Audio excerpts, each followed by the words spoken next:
Assalamualaikum warahmatullahi wabarakatuh. Jumpa lagi teman-teman. Nah, baik di kesempatan kali ini eh, saya update untuk HG680P ke SR14 teman-teman. Jadi sebenarnya updatean-updatean yang saya lakukan itu atas permintaan dari teman-teman ya. Andai tidak ada yang minta sih, tentunya saya juga tidak update teman-teman. Sama halnya tipe-tipe firmware RSTB, ada yang SR, ada yang AP, ada yang OC only, ada yang LE. Nah, itu dikarenakan karena permintaan teman-teman sendiri. Untuk saya pribadi cukup pakai satu saja sih, teman-teman. Saya tidak beri nama, mau apa saja, tunnelnya juga tidak masalah. Tapi sekali lagi, buat teman-teman yang sering menanyakan, ini kenapa sih ada LE, ada AP segala. Nah, itu dikarenakan permintaan teman-teman. Jadi tidak semata-mata inisiatif dari saya ya. Jadi awalnya seperti itu. Nah, baik, ada yang minta lagi untuk mengupdate SR Edition ke versi di atasnya. Nah, di sini saya update ke SR14. Sebenarnya ada SR13, kan tetapi saya tidak publish ya, teman-teman. Saya tidak upload, jadi saya langkahi dan langsung ke SR14. Nah, di SR14 ini sudah menggunakan kernel 6.1.15 dan di mana kernel ini saya racik sendiri, belajar meracik kernel.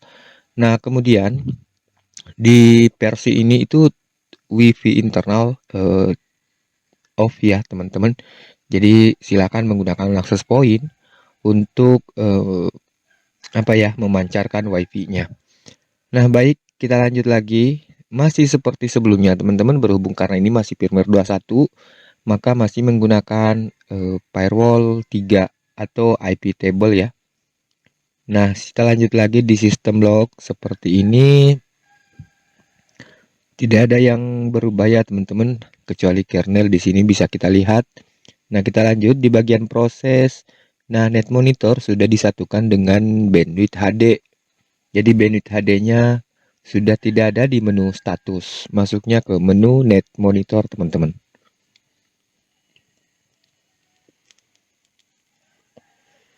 Dan untuk net monitor di sini sebenarnya ETH1 dan di sini ETH2 ya.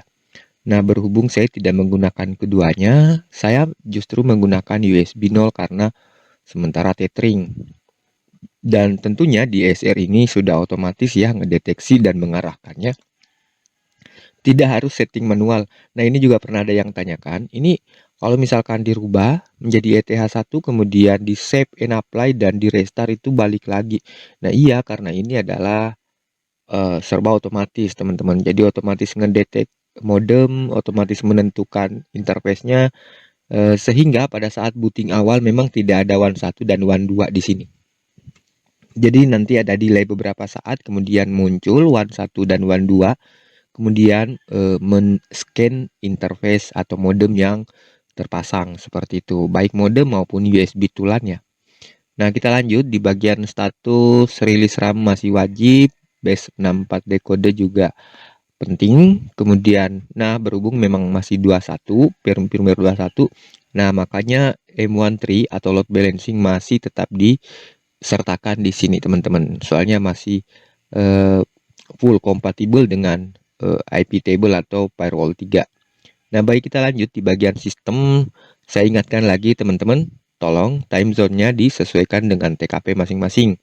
Jangan nanti langsung digunakan jamnya ngawur, kemudian ngeposting lagi begini dan begitunya, jamnya tidak sinkron dan segalanya. Nah, itu dikarenakan time zone yang belum tersetting. Seperti itu ya. Nah, itulah pentingnya untuk nonton sebab terkadang di dalam video ada informasi-informasi tambahan yang tentunya bukan informasi biasa, akan tetapi berguna, teman-teman. Oke, kita lanjut di bagian administrator. Tidak ada apa-apa di sini, software. Nah, di bagian software juga sama. Kemudian di bagian startup. Nah, startupnya seperti ini nih ya, teman-teman. Untuk Stabi ini sengaja tidak di-on-kan di startup dan juga Shadow Shock Libov juga tidak di start. Karena ini akan jalan pada saat dipicu atau ditrik oleh XDROM atau Libernet. Seperti itu ya fungsinya. Nah, untuk file manager saya sudah update juga di sini dan menggunakan 252 teman-teman. Ada sih 253 tapi 253 itu offline ya. Dan sebenarnya di Rare STB itu sudah lama file manajernya offline teman-teman. Cuman saya tidak pernah informasikan bahwa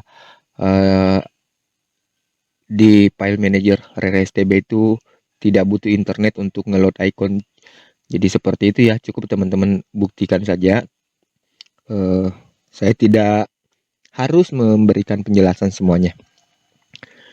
Kita lanjut di bagian schedule task. Seperti biasa, ada SBIN FreeSH di sini untuk rilis RAM ya, tapi berjalan tiap 1 jam teman-teman. Sedangkan PNStat-ISH di sini berjalan tiap 5 menit untuk mengupdate informasi yang ada di net monitor, terutama untuk di PNStat-nya teman-teman. Karena sebenarnya yang speedometer ini adalah net data, kemudian yang di bawah ini adalah PNStat. Jadi kita kolaborasikan dan kita gabungkan seperti ini.